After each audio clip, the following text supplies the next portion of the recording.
Api di Bukit Menoreh. Cerita, Esa Mintarja. Audiobook, novel silat. Bab 30.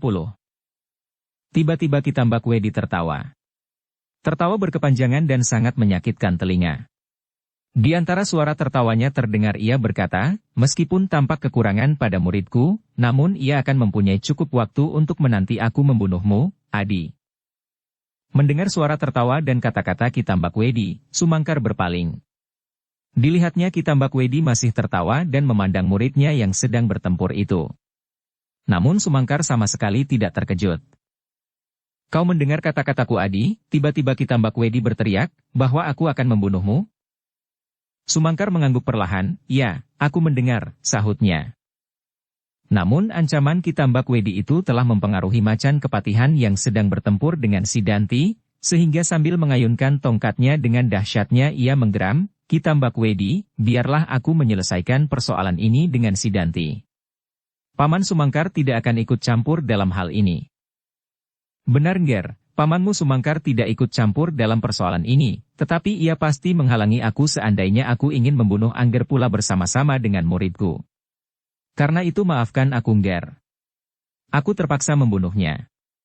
Sesudah itu untuk membunuh Angger Macan Kepatihan yang perkasa akan menjadi semudah seperti membunuh seekor kelinci. Biarlah aku mendapat bintang jasa di dada, atau lebih baik si Danti yang akan menyebut dirinya telah membunuh Macan Kepatihan.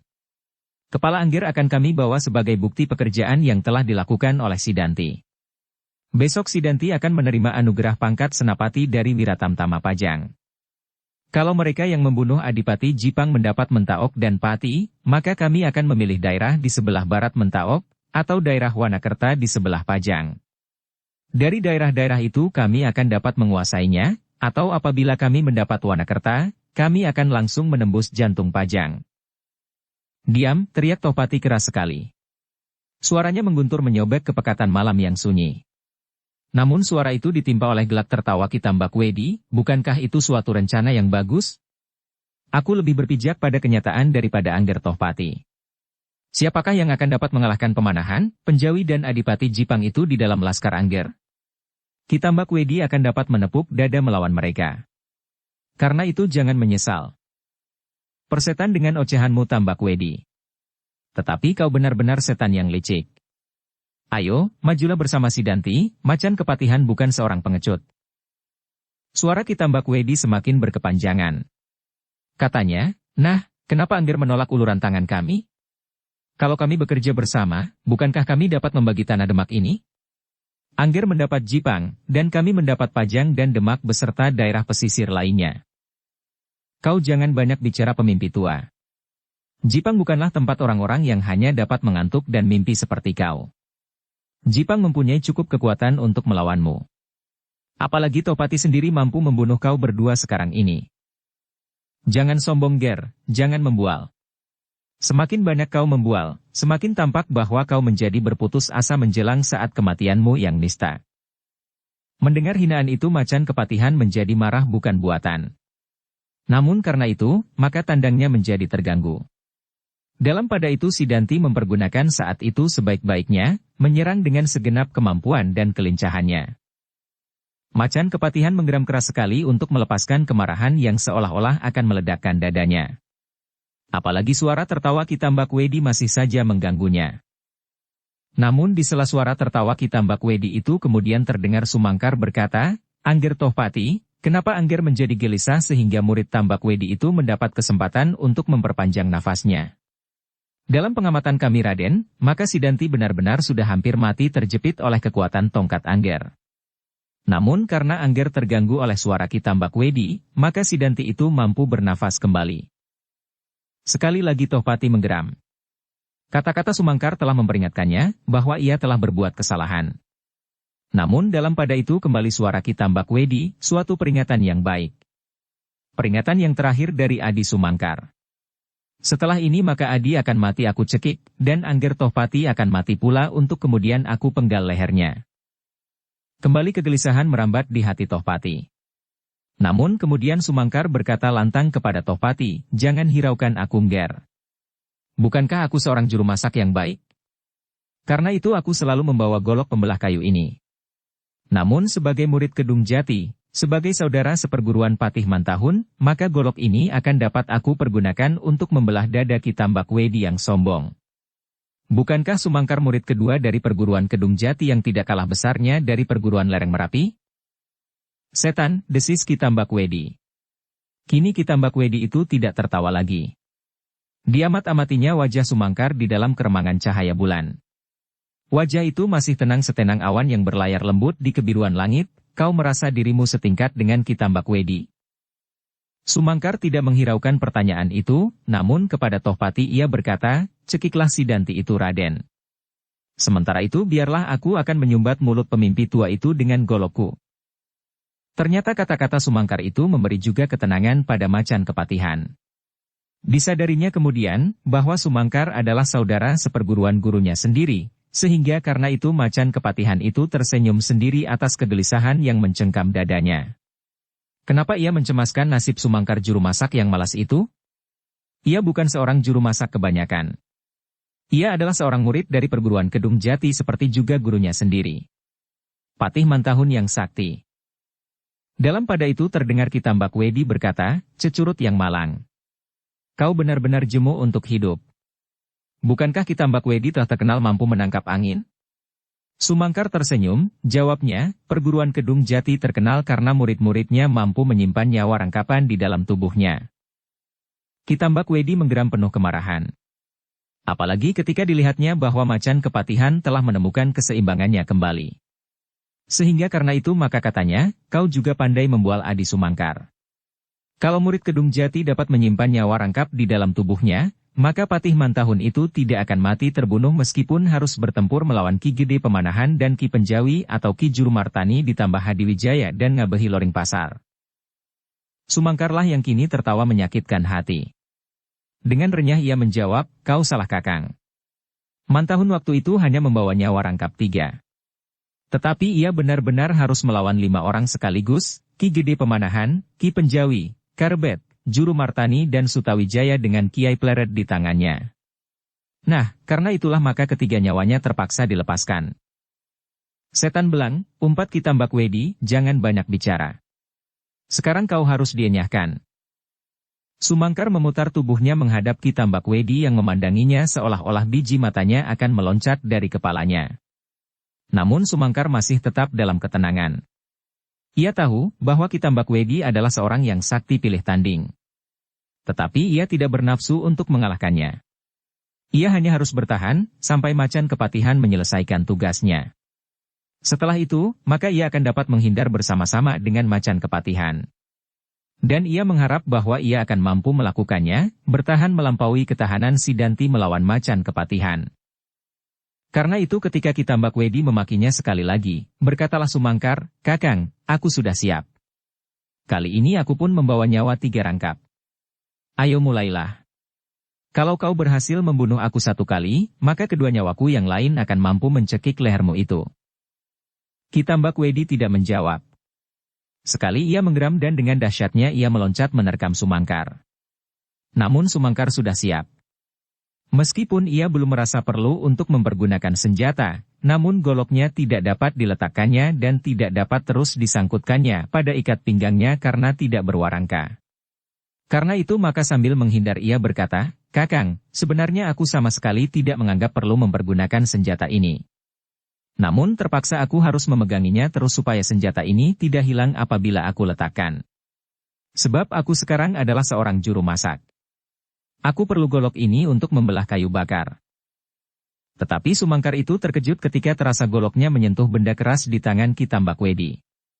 Barulah kini ia sadar. Di dalam kedua tangan hantu lereng Merapi itu tergenggam sepasang gelang-gelang besi.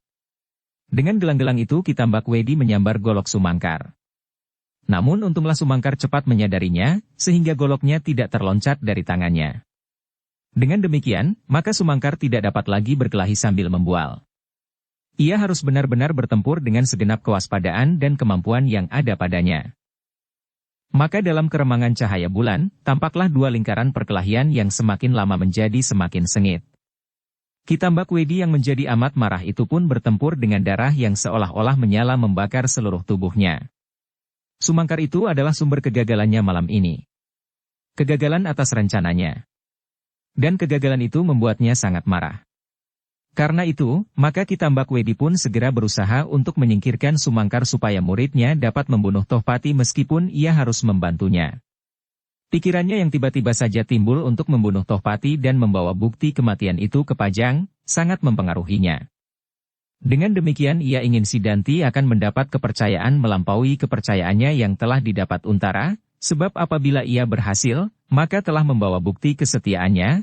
Sedang Untara dan Widura yang telah berjuang berbulan-bulan di Sangkal Putung sama sekali tidak mampu menangkap macan kepatihan hidup atau mati. Tetapi Sumangkar ternyata bukan seorang yang bermalas-malasan saja.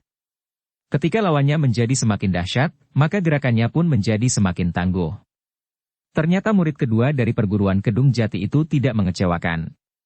Ketika terasa olehnya bahwa kedua tangan Ki Tambak Wedi seakan-akan terbalut oleh selapis baja, maka Sumangkar tidak lagi segan-segan mempergunakan goloknya.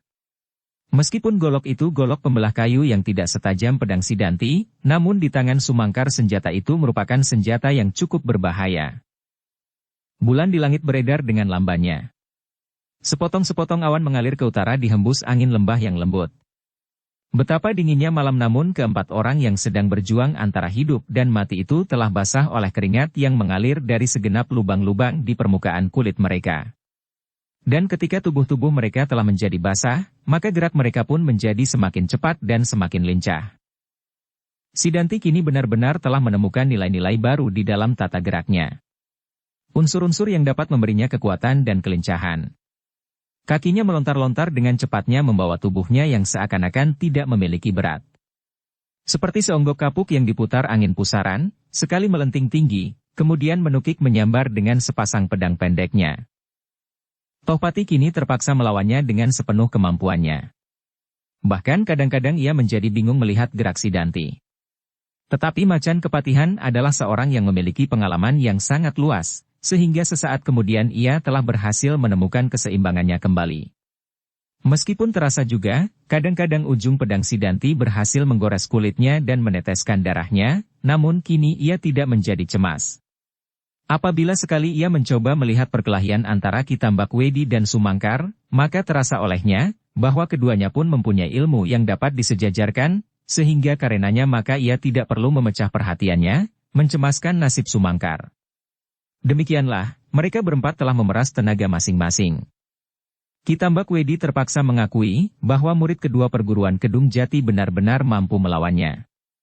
Meskipun senjata yang dipergunakan bukanlah senjata ciri perguruan Kedung Jati, namun senjata seadanya itu benar-benar dapat membantu Sumangkar memperpanjang umurnya. Golok yang kehitam-hitaman di tangannya itu berputaran, sekali mematuk, sekali menebas menyambar seperti hendak menebang roboh tubuh Ki Tambak Wedi itu. Namun hampir di setiap kesempatan Ki Tambak Wedi dengan beraninya memukul golok lawannya dengan tangannya yang terlindung oleh sepasang gelang baja. Dalam benturan-benturan yang terjadi itu, maka menyalalah bunga api memercik ke udara. Setiap kali terjadi benturan, senjata Sumangkar, golok pembelah kayunya mengalami luka di bagian tajamnya, sehingga kemudian mata golok yang memang bukan senjata buatan khusus itu, menjadi semacam mata gergaji. Namun dengan demikian, maka setiap goresan akan mampu menyobek kulit dengan bekas yang tersayat-sayat. Ki Tambak Wedi pun kemudian terpaksa berjuang dengan sengitnya untuk segera mengalahkan Sumangkar.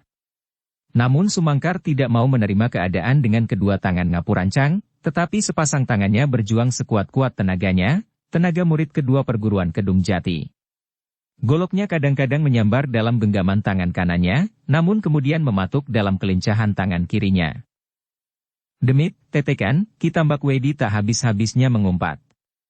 Tetapi lawannya sama sekali tidak takut mendengar umpatan itu, bahkan dengan serunya Sumangkar melawannya tanpa mengenal lelah. Dukung channel Novel Silat dengan subscribe, follow, like, komen dan share. Keduanya adalah orang-orang sakti yang pilih tanding. Keduanya adalah orang-orang tua yang telah hampir merasa dirinya harus beristirahat dan menyerahkan segala persoalan kepada mereka yang masih muda.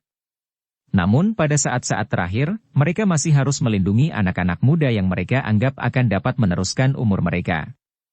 Ki Tambak Wedi, seorang guru yang terlalu bangga akan muridnya dan terlalu jangkaunya, sedang Sumangkar melihat Tohpati adalah penerus perguruannya, lewat kakak seperguruan. Karena itu maka seandainya anak muda itu lenyap pulalah ajaran-ajaran perguruan Kedung Jati yang pernah terkenal karena orang menyangka bahwa murid-murid perguruan Kedung Jati tidak dapat mati, karena memiliki nyawa rangkap. Sedang perguruan lereng Merapi yang terkenal seakan-akan setiap muridnya mampu menangkap angin. Di pihak lain, Sidanti bertempur dengan sepenuh tekad melawan Macan Kepatihan. Kali ini ia akan menebus kekalahannya pada saat ia berhadapan dengan Macan Kepatihan itu. Seperti juga gurunya, ia benar-benar ingin membunuh Tohpati. Membawa kepalanya ke Pajang dan mengharap hadiah daripadanya, seperti hadiah yang akan diterima oleh mereka yang berhasil membunuh Arya Penangsang, Tanah Mentaok dan Pati. Kalau ia membunuh Macan Kepatihan, maka setidak-tidaknya ia akan menerima hadiah separuh dari mereka yang membunuh Arya Penangsang. Dengan harapan itu, serta pangkat yang akan melampaui pangkat Untara, maka Sidanti berjuang sekuat-kuat tenaganya. Namun ternyata Macan Kepatihan tidak menyerahkan lehernya begitu saja. Bahkan semakin lama Tohpati seakan-akan menjadi semakin segar. Tongkatnya menjadi semakin cepat bergerak menyambar-nyambar seperti burung Garuda yang bertempur di udara. Mula-mula Sidanti berbangga dengan kemenangan-kemenangan kecilnya. Ketika sekali dua kali ujung pedangnya mampu meneteskan darah dari tubuh Tohpati. Namun kemudian terasa bahwa kulitnya pasti menjadi merah biru pula. Setiap sentuhan ujung tongkat Macan Kepatihan yang berbentuk tengkorak itu, seakan-akan benar-benar memecahkan tulangnya. Meskipun ia selalu dapat menghindarkan dirinya dari benturan langsung, atau dengan sepasang senjatanya menghentikan ayunan tongkat lawannya, namun terasa tongkat itu menyengat-nyengat tubuhnya semakin lama semakin sering. Sehingga dengan demikian, maka Sidanti kemudian tidak lagi dapat membanggakan kelebihan-kelebihan yang ada padanya. Betapa ia menjadi semakin lincah di saat-saat terakhir, namun lawannya pun ternyata cukup tangguh untuk mengimbanginya. Karena itulah maka perkelahian itu semakin lama menjadi semakin seru. Ketika bulan menjadi semakin merendah ke garis cakrawala di ujung barat, maka mereka yang bertempur itu semakin ngetok kekuatan. Mereka tidak mau masing-masing menjadi korban dari perkelahian itu, dan mereka masing-masing berusaha untuk mengalahkan lawannya sebelum pasangannya dapat dikalahkan. Tetapi kemudian, perkelahian itu menjadi terganggu karenanya. Di kejauhan mereka melihat tiga bayangan yang bergerak-gerak dalam keremangan cahaya bulan. Tiga bayangan manusia yang datang mendekat daerah perkelahian itu. Baik Ki Tambakwedi maupun Sumangkar bertanya-tanya di dalam hati mereka, siapakah mereka, orang-orang yang mendatangi itu. Tohpati dan Sidanti pun kemudian melihat mereka pula. Karena itu, maka mereka menjadi berdebar-debar. Tetapi mereka tidak dapat menghentikan perkelahian itu. Perkelahian itu adalah perkelahian antara hidup dan mati.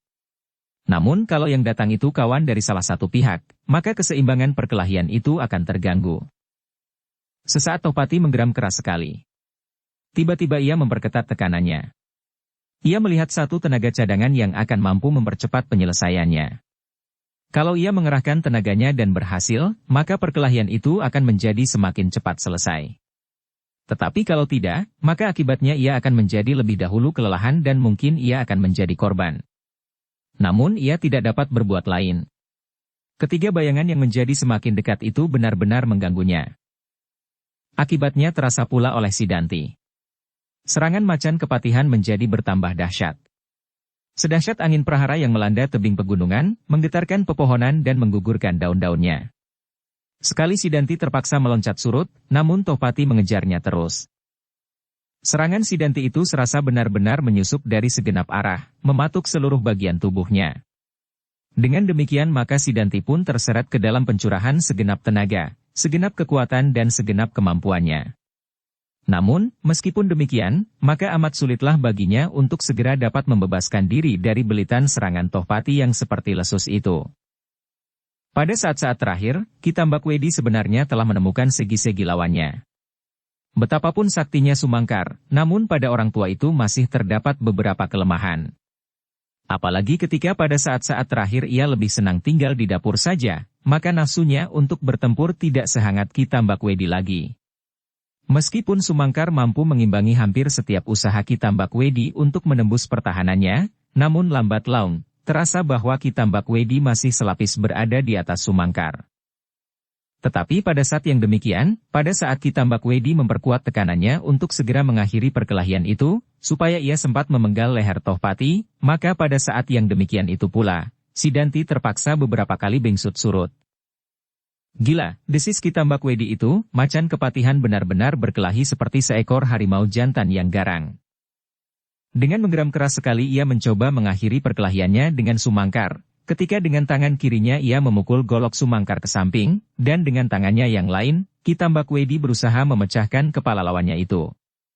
Namun usahanya masih belum berhasil, Sumangkar masih mampu menggenggam golok itu di tangannya, dan masih mampu melontar ke samping sambil merendahkan dirinya, sehingga tangan Kitambak Wedi yang berlapis baja itu terbang beberapa jari dari kepalanya. Sesaat kemudian ketika Kitambak Wedi berusaha menerkamnya, maka Sumangkar sudah mampu mempersiapkan dirinya, dan menjulurkan goloknya di muka dadanya. Bahkan kemudian ketika Kitambak Wedi mengurungkan serangannya, Sumangkarlah yang meloncat maju dengan sebuah ayunan pendek. Namun kembali Kitambak Wedi mengumpat di dalam hatinya.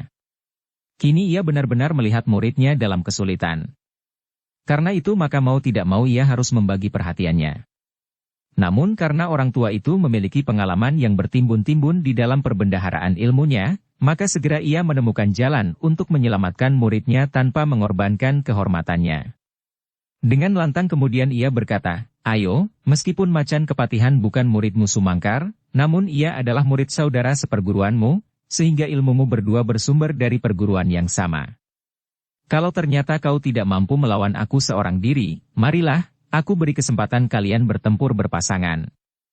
Muridku pasti akan senang juga melayanimu dengan cara itu." "Kau licik," sahut Sumangkar, "agaknya kau telah melihat bahwa muridmu telah hampir sampai pada titik ajalnya."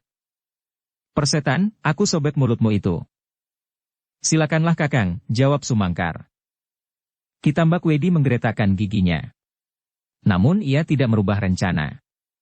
Langsung ia melepaskan Sumangkar dan berlari ke arah si Danti yang semakin terdesak. Dengan demikian maka Sumangkar tidak dapat berbuat lain daripada berlari pula mengejar Kitambak Wedi itu. Sesaat kemudian maka mereka terlibat dalam pertempuran berpasangan. Mula-mula Sumangkar dan Tohpati agak canggung juga menyesuaikan diri masing-masing, namun karena mereka bersumber pada ilmu yang sama, maka segera mereka menemukan titik-titik yang dapat membuka kemungkinan-kemungkinan seterusnya. Dalam pada itu, ketika mereka telah luluh dalam satu lingkaran perkelahian, maka bayangan yang datang mendekati mereka menjadi semakin dekat. Mereka berjalan perlahan-lahan dengan penuh kebimbangan. Setapak mereka maju, dan sesaat mereka berhenti. Sejenak mereka maju lagi, namun 2-3 langkah mereka kembali tegak mengawasi perkelahian yang semakin seru. "Mereka bertempur berpasangan," berkata salah seorang dari mereka. "Ya. Salah satu pihak sedang mencari keseimbangan," jawab yang lain. "Siapakah mereka?" Tak seorang pun yang dapat menjawab. Namun salah seorang dari mereka berkata, "Marilah kita mendekat." Mereka berjalan maju lagi. Langkah mereka terayun satu-satu di antara rumput-rumput liar. Ragu-ragu dan penuh kewaspadaan, namun kemudian mereka berhenti pada jarak yang tidak terlalu dekat. "Dahsyat," terdengar salah seorang bergumam. "Ya," sahut yang lain. Dan yang lain lagi berkata, "Aku sangka, mereka adalah guru dan murid saling berpasangan." Dua perguruan bertemu di padang rumput ini. Namun sesaat kemudian mereka bertiga mengerutkan kening mereka. Hampir bersamaan mereka dapat melihat semakin jelas ketika mereka sudah menjadi lebih dekat lagi. Perlahan-lahan di sela deru angin malam terdengar salah seorang berdesis, "Macan kepatihan." Yang lain mengangguk-anggukan kepala mereka. Tongkat baja putihnya, yang berkilat-kilat di keremangan cahaya bulan yang hampir tenggelam telah menunjukkan kepada mereka, siapakah salah seorang dari mereka yang sedang bertempur itu. Namun kemudian timbullah kebimbangan di hati mereka bertiga. Salah seorang berkata, "Macan kepatihan bertempur berpasangan. Siapakah yang seorang itu? Bukankah guru macan kepatihan itu Patih Mantahun? Dan Patih Mantahun itu telah mati terbunuh?" Salah seorang bergumam lirih, perguruan Kedung Jati terkenal, bahwa murid-muridnya mampu menyimpan nyawa rangkap di dalam tubuhnya. "Aku juga mendengar itu," sahut yang lain. Tetapi yang seorang lagi tertawa perlahan-lahan. Gumamnya, sebuah dongeng untuk menidurkan anak-anak di senja hari. Kedua orang yang lain saling berpandangan sesaat, seolah-olah mereka tidak mengerti, kenapa yang seorang itu sama sekali tidak menaruh perhatian atas berita tentang nyawa yang rangkap itu. Apakah kalian percaya bahwa ada seorang yang mampu menyimpan nyawa rangkap di dalam dirinya? Aji Pancasona barangkali? Nah, kalau kalian percaya, atau setidak-tidaknya bimbang akan hal itu, mulailah sejak ini menganggap bahwa itu hanya sebuah dongengan semata-mata. Dan hal itu pun terbukti pula, bahwa Patih Mantahun tidak lagi bangkit dari kuburnya. Kedua orang yang lain kini berdiam diri. Namun mata mereka tajam menatap pasangan-pasangan yang sedang bertempur dengan serunya. Dalam keremangan cahaya bulan, maka mereka seolah-olah hanya melihat bayangan-bayangan hitam yang berputaran dan berbenturan, di sela-sela cahaya keputih-putihan yang memantul dari tongkat putih macan kepatihan dan sekali-sekali gemerlapnya pedang Sidanti. Golok Sumangkar yang kehitam-hitaman bahkan di sana-sini tampak berkarat, sama sekali tidak mampu memantulkan cahaya bulan yang semakin rendah. Apakah kalian ingin melihat lebih jelas? Terdengar salah seorang bertanya. Marilah Kiai, jawab yang lain. Orang yang mengajak itu mengangguk-anggukan kepalanya. Kainnya yang bercorak geringsing menutupi sebagian tubuhnya sedang kedua orang yang lain, berjalan di belakangnya dengan penuh kewaspadaan. Mereka adalah dua orang anak muda yang sebaya. Yang seorang bertubuh sedang dan yang lain pendek gemuk hampir bulat. Di lambung mereka masing-masing tergantung sehelai pedang. Namun di lambung orang yang berjalan di paling depan dan bahkan kedua anak-anak muda itu, melingkar sebuah cambuk yang bertangkai pendek dan berujung jangat. Ternyata orang yang pertama, yang berkain geringsing itu, telah menuntun mereka untuk mempergunakan senjata, ciri perguruannya, di samping senjata yang disukainya. Cambuk yang bertangkai tidak lebih dari sejengkal dan ujungnya berjuntai agak panjang, terbuat dari tambang kulit yang sangat kuat beranyam merangkap 3 ganda. Lemas namun kuatnya bukan main. Tiba-tiba orang yang berkain geringsing itu berkata, "Kemarilah Ger."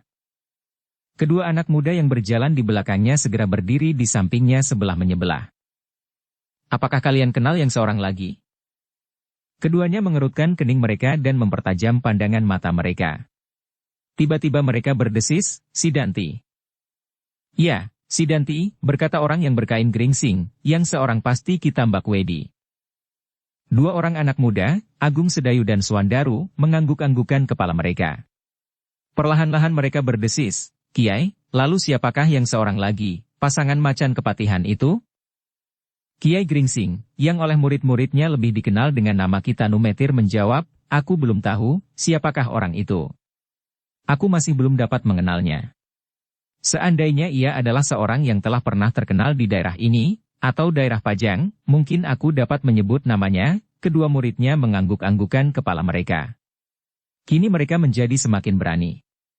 Apabila salah satu pihak dari mereka adalah Sidanti dan Kitambak Wedi, sedang di pihak lain dalam keadaan yang seimbang melayaninya, maka bersama guru mereka, mereka tidak akan menjadi cemas lagi siapapun yang sedang bertempur itu.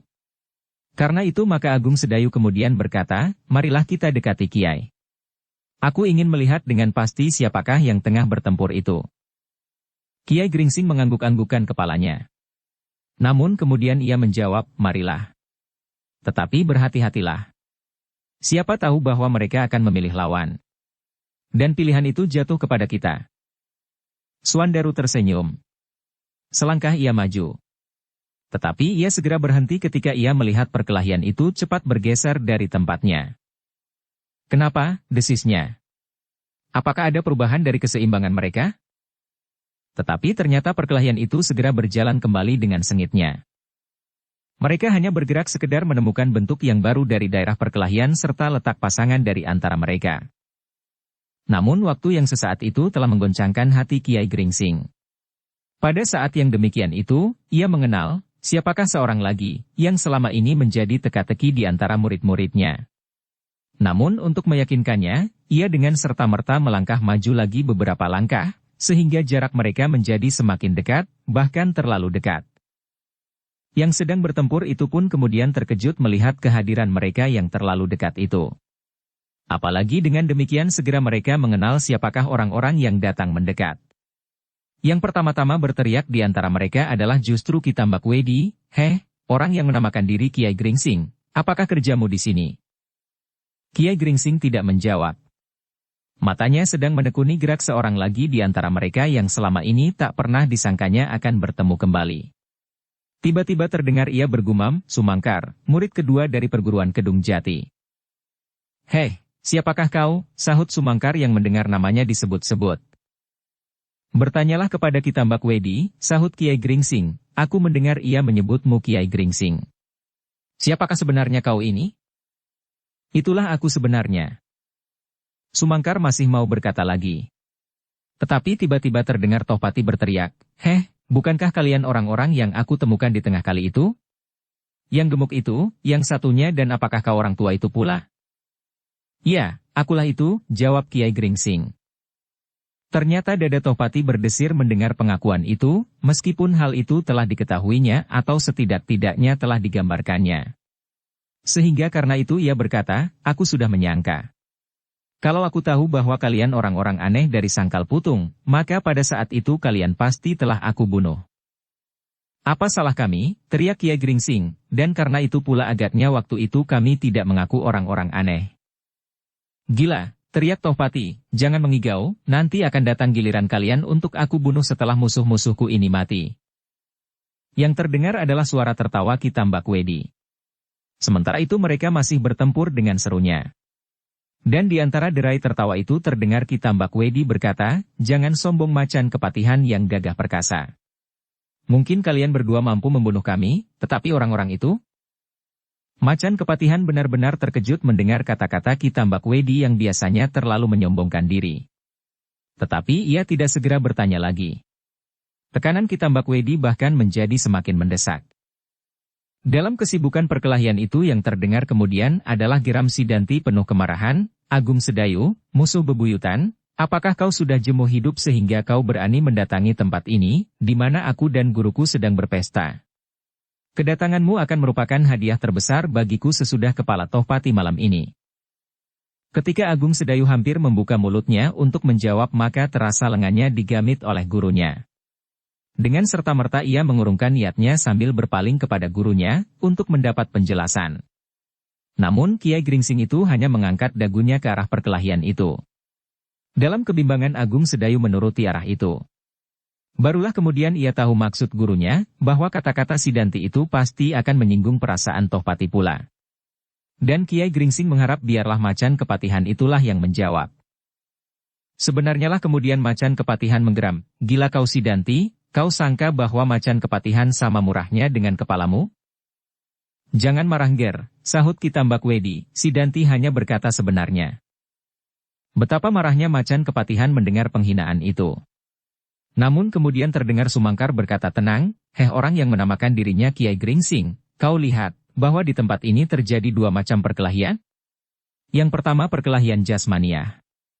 Kami masing-masing telah bertempur dengan sekuat-kuat tenaga kami, namun belum ada di antara kami yang dapat dikalahkan oleh pihak yang lain, sedang perkelahian yang kedua adalah perkelahian mulut. Kami masing-masing mencoba saling menyombongkan diri kami. Kami masing-masing berkata bahwa kami akan membunuh lawan-lawan kami. Kalau itu mampu lakukan, maka sudah pasti kami lakukan. Tetapi ternyata seperti yang kau lihat. Kami masih bertempur mati-matian sehingga kami harus tertawa mendengar suara kami sendiri. Karena itu Kiai, kalau Kiai masih ingin menonton, menontonlah dengan tenang. Waktu masih panjang. Kalau ada di antara kami yang akan memusuhi Kiai, maka itu masih harus melalui waktu yang cukup banyak untuk mengalahkan lawan-lawan kami." Kitambak Wedi dan Sidanti menggeram mendengar kata-kata itu, bahkan Tohpati sendiri menggertakkan giginya. Namun dengan demikian mereka tidak lagi berteriak-teriak dan saling mengancam. Mereka kini memusatkan tenaga mereka dalam pertempuran yang terjadi. Namun meskipun demikian hati mereka telah digelisahkan oleh kehadiran Kiai Gringsing dengan murid-muridnya. Mereka mempunyai persoalan sendiri-sendiri terhadap mereka. Tohpati menyadari bahwa di antara orang-orang itu terdapat orang-orang Sangkal Putung. Namun justru karena itu ia mulai menimbang-nimbang. Kalau tidak ada persoalan di antara mereka dengan Sidanti, maka mereka pasti akan membantu Sidanti. Karena itu maka kehadiran mereka benar-benar mempengaruhi perasaannya. Dalam pada itu, Kitambak Wedi pun menjadi gelisah. Disadarinya bahwa orang yang menyebut dirinya Kiai Gringsing itu tidak dapat dikalahkan. Ternyata Kiai Gringsing telah mengambil lawan Sidanti menjadi muridnya. Dengan demikian maka apabila terpaksa mereka harus berhadapan saat itu, maka tidak akan dapat memberinya kesempatan apa-apa. Yang terdengar kemudian adalah suara Kiai Gringsing. Kiai Gringsing senang mendengar kejujuran sikap Sumangkar, sehingga menyahut, kau benar-benar murid kedua perguruan Kedung Jati yang perkasa. Aku terpaksa tertawa mendengar pengakuanmu. Dan aku akan mencoba memenuhinya. Duduk di sini sambil melihat kalian berkelahi. Gila, teriak Ki Tambak Wedi, namun suaranya segera tenggelam dalam kata-kata Sumangkar, silakan Kiai, silakan. Kiai akan dapat menilai, sampai sejauh mana kemungkinan yang ada di kedua belah pihak. Dan kira-kira Kiai akan lebih senang melawan pihak yang mana? Bukankah dengan demikian Kiai dapat berbuat sesuatu? Kembali Kiai Gringsing tertawa, jawabnya, tidak, aku tidak berpihak. Aku tidak akan berpihak pada yang lemah untuk nanti mendapatkan lawan yang lemah itu. Sumangkar tertawa pendek. Sekali ia harus meloncat ke samping untuk menghindari sambaran tangan Ki Tambak Wedi. Namun ia harus segera menggeliat pula, ketika dilihatnya pedang Sidanti menjulur mematuk lambungnya. Namun ketika Ki Tambak Wedi akan menyerangnya kembali, segera Sumangkar meloncat dan memutar golok di tangannya. Ia tidak perlu memperhatikan Sidanti lagi, karena dengan serta-merta, tongkat macan kepatihan menyambar lengan anak muda itu, sehingga ia terpaksa meloncat surut. Namun dalam pada itu, timbullah banyak pertimbangan di kepala Tohpati. Seandainya perkelahian itu dibiarkannya berjalan dalam keseimbangan, maka semalam suntuk mereka pasti tidak akan menemukan penyelesaian. Bahkan mungkin pada saat-saat mereka hampir mati kekelahan, pada saat itulah Kiai Gringsing baru tampil ke gelanggang. Karena itu, maka segera timbul banyak pertimbangan di kepala macan kepatihan. Ia sendiri tidak yakin, apakah yang dapat dilakukan oleh Kiai Gringsing. Apakah ia akan berpihak ataukah ia akan melawan segala pihak. Namun keadaannya pasti akan menjadi paling baik. Seperti tantangan Sumangkar, Kiai Gringsing dapat berpihak yang dianggapnya paling lemah untuk membinasakan yang kuat, supaya apabila kemudian terpaksa bagi Kiai Gringsing untuk bertempur, maka musuhnya adalah pihak yang lemah. Namun agaknya permusuhan telah terjadi antara Kiai Gringsing dan Ki Tambak Wedi seperti halnya murid-muridnya di kedua belah pihak. Apakah permusuhan itulah yang menyebabkan Sidanti meninggalkan Sangkal Putung? Sekali-sekali terlintas juga di dalam benaknya untuk melawan saja Kiai Gringsing bersama muridnya itu bersama-sama dengan Sidanti dan gurunya dalam satu gabungan kekuatan, maka pasti Kiai Gringsing dapat dikalahkan. Namun kemudian Tohpati itu menjadi ragu-ragu pula. Meskipun hatinya cenderung berbuat demikian. Sebab apabila yang tinggal adalah mereka berempat, maka kekuatan mereka pasti akan tetap seimbang. Dalam keraguan-raguan itu tiba-tiba Tohpati mendengar tawaran Ki Tambak Wedi yang agaknya mempunyai pikiran yang sama, sehingga tawaran itu benar-benar mengejutkan macan kepatihan, angger Tohpati yang perwira. Orang baru itu adalah musuhku bebuyutan. Sedangkan apa yang kita lakukan adalah suatu permainan yang tidak berarti apa-apa. Karena itu, apakah tidak sebaiknya kita hentikan permainan ini, dan kita binasakan saja lawan kita yang berbahaya itu bersama-sama. Kemudian baiklah permainan ini kita lanjutkan kembali. Tohpati mengerutkan keningnya. Semula ia tidak yakin akan tawaran Ki Tambak Wedi, namun kemudian tampaklah serangan-serangan Ki Tambak Wedi mengendor, sehingga Tohpati menjadi ragu-ragu dan bertanya, apakah pertimbanganmu? Ki Tambak Wedi tertawa, jawabnya, sebenarnya lah kita sudah dapat mengetahui keadaan kita masing-masing. Juga Kiai Gringsing itu pasti tahu, kenapa kita akan menyatukan kekuatan kita. Bukankah dengan demikian kita akan dapat meneruskan permainan ini tanpa terganggu dan tanpa menunggu kemungkinan yang paling buruk? Membiarkan Kiai Gringsing menunggu kita masing-masing mati kelelahan. Sekali lagi Tohpati dilanda oleh keraguan-raguan. Sementara itu, Suandaru dan Agung Sedayu yang mendengar tawaran Ki Tambak Wedi itu segera meraba hulu pedang masing-masing. Tanpa berpikir akibat yang akan terjadi maka tiba-tiba Suandaru tertawa sambil berkata, Kiai, kita akan mendapat latihan yang baik. Kiai Gringsing mengerutkan keningnya. Ditatapnya wajah Suandaru dan Agung Sedayu berganti-ganti. Tiba-tiba ia menjadi cemas. Mungkin Agung Sedayu dapat mempertahankan dirinya melawan Sidanti atau Tohpati sekalipun dalam taraf kekuatannya kini setelah ia maju dengan pesatnya. Karena itu, maka segera timbul banyak pertimbangan di kepala macan kepatihan. Ia sendiri tidak yakin, apakah yang dapat dilakukan oleh Kiai Gringsing. Namun Suandaru masih belum dapat disejajarkan dengan salah seorang dari mereka. Apalagi kalau kekuatan mereka digabung, maka Sumangkar dan Kitambak Wedi akan menjadi lawan yang amat berat meskipun kekuatan mereka telah menunjukkan tanda-tanda menurun karena perjuangan yang berat di antara mereka. Tetapi Suandaru yang sedang berkembang itu tidak dapat menimbang berat ringan orang-orang yang dihadapinya. Ia masih dalam tingkatan ingin mencoba segala kemampuan yang ada di dalam dirinya. Apalagi kini di hadapannya berdiri Sidanti dan Tohpati. Ia ingin menakar diri. Apakah kekuatannya sudah seimbang dengan Tohpati atau Sidanti? Dalam kesibukan berpikir itu, Kiai Gringsing mendengar Sumangkar menjawab tawaran Kitambak Wedi sebelum Tohpati mengambil keputusan. Kitambak Wedi, di hadapan kami berdiri Kitambak Wedi dan Sidanti. Kini datang Kiai Gringsing dengan kedua muridnya, anak-anak Sangkal Putung. Adakah itu suatu kebetulan? Apakah Kitambak Wedi sudah menyediakan perangkap untuk menjebak kami berdua? Ingatan Tohpati benar-benar seperti tersengat lebah mendengar kata-kata itu. Alangkah mengejutkan meskipun seharusnya kemungkinan itu telah dipertimbangkannya. Ya, seandainya mereka telah merencanakan itu, alangkah bodohnya. Kalau ia menerima tawaran Kitambak Wedi, kemudian Kitambak Wedi dan Sidanti mengkhianatinya dalam perkelahian itu, maka membunuh Tohpati akan sama mudahnya dengan memijat biji ranti. Karena itu tiba-tiba Tohpati menggeram dengan marahnya. Katanya, ternyata kalian adalah orang-orang yang sangat licik.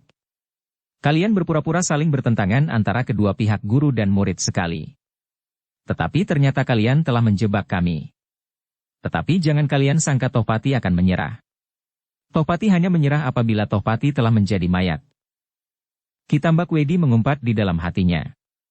Sumangkar benar-benar gila. Beberapa kali ia merusak usahanya. Kini orang itu telah menempatkannya pada kesulitan pula. Karena itu ia berteriak, Sumangkar, kau adalah biang keladi dari kehancuran Macan Kepatihan. Kini kau menolak tawaranku. Baiklah marilah kita teruskan perkelahian ini. Siapa yang menang, biarlah ia menjadi korban berikutnya dari kebodohanmu. Dan kita berempat akan mati di lapangan rumput ini. Apa katamu? Lebih baik demikian Kitambak Wedi, sebut Sumangkar, lebih baik kita mati berempat di sini daripada hanya kami saja berdua. Setuju. Sekali lagi Kitambak Wedi menggeram. Rupanya kesempatan untuk bersama-sama menghancurkan Kiai Gringsing telah benar-benar tertutup baginya, sehingga tidak ada pilihan lain daripada meneruskan perkelahian itu mati-matian. Tetapi sejak saat itu Tohpati selalu dihantui oleh kemungkinan yang sangat pahit. Terjebak oleh perangkap Kitambak Wedi dan Kiai Gringsing bersama-sama.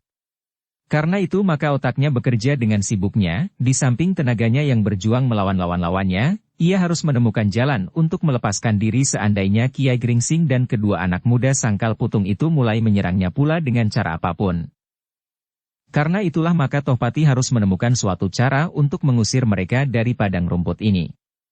Bukan karena ia takut untuk bertempur sampai mati, tetapi ia tidak mau mati meringkuk dalam perangkap lawannya. Tiba-tiba dalam kesibukan pertempuran itu Tohpati memasukkan jari-jari tangan kirinya ke dalam mulutnya, dan sesaat kemudian terdengarlah ia bersuit nyaring membelah sepi malam. Sekali suaranya seolah-olah meluncur memenuhi padang rumput, bahkan terpantul oleh bukit di kejauhan melengking berkali-kali. Kitambak Wedi terkejut mendengar suara itu. Bahkan semua orang yang mendengarnya, termasuk Sumangkar. Namun sebelum mereka menyadari keadaan mereka, terdengar kembali suitan Tohpati untuk kedua kalinya dan sesaat kemudian untuk ketiga kalinya. Gila, teriak Sidanti, apakah yang kau lakukan pengecut? Mari Kitambak Wedi dan Kiai Gringsing, majulah bersama-sama. Cobalah tangkap Tohpati dan Sumangkar malam ini. Kau panggil anak buahmu, bertanya Sidanti, itu adalah aku. Pengecut, kau tidak berani berkelahi sebagai seorang laki-laki. Aku adalah pemimpin pasukan Jipang. Aku tidak mau masuk ke dalam perangkap kalian. Apakah aku harus membiarkan kalian berbuat licik, berusaha memasukkan kami berdua ke dalam perangkap? Sedang aku, Macan Kepatihan sebagai pemimpin pasukan tidak boleh memanggil pasukannya. Gila, desis Kitambak Wedi. Namun sebelum mereka sempat berkata lagi, kembali terdengar Tohpati bersuit. Kali ini berkepanjangan. Apa artinya, gumam Kitambak Wedi. Macan Kepatihan tertawa, katanya, orang-orangku harus menangkap kalian hidup-hidup. Kau benar-benar licik seperti setan, geram Kitambak Wedi. Tohpati tidak menjawab, namun tongkatnya berputar semakin cepat menyambar lawan-lawannya. Dalam pada itu timbullah pikiran baru di dalam benak Ki Tambak Wedi. Kalau pasukan Tohpati segera datang dan membantu, maka keseimbangan akan segera berubah. Betapapun lemahnya orang seorang dalam pasukan Tohpati, namun mereka pasti akan mampu menambah kekuatan kedua orang yang tak dapat mereka kalahkan bersama dengan Sidanti. Karena itu, maka tiba-tiba Ki Tambak Wedi itu menggeram, "Bagus Tohpati, karena kau tidak menepati kejantananmu, maka biarlah aku melepaskan kesempatan kali ini memenggal lehermu, memenggal leher adik gurumu. Tetapi ingatlah, aku pasti akan datang untuk kedua kalinya." Pengecut, terdengar suara Tohpati, "Kau akan lari? Bukan aku yang licik. Tidak ada kesempatan. Perintahku, mengepung tempat ini dan merapat dari jarak yang agak jauh, supaya setiap usaha untuk lari dapat digagalkan. Persetan, laskarmu akan aku tumpas kalau berani menghalangi aku." Macan kepatihan itu tertawa berkepanjangan. Katanya, "Jangan mengigau. Umurmu tidak akan lebih dari umur bintang pagi yang baru terbit itu." Bersambung ke bab 31.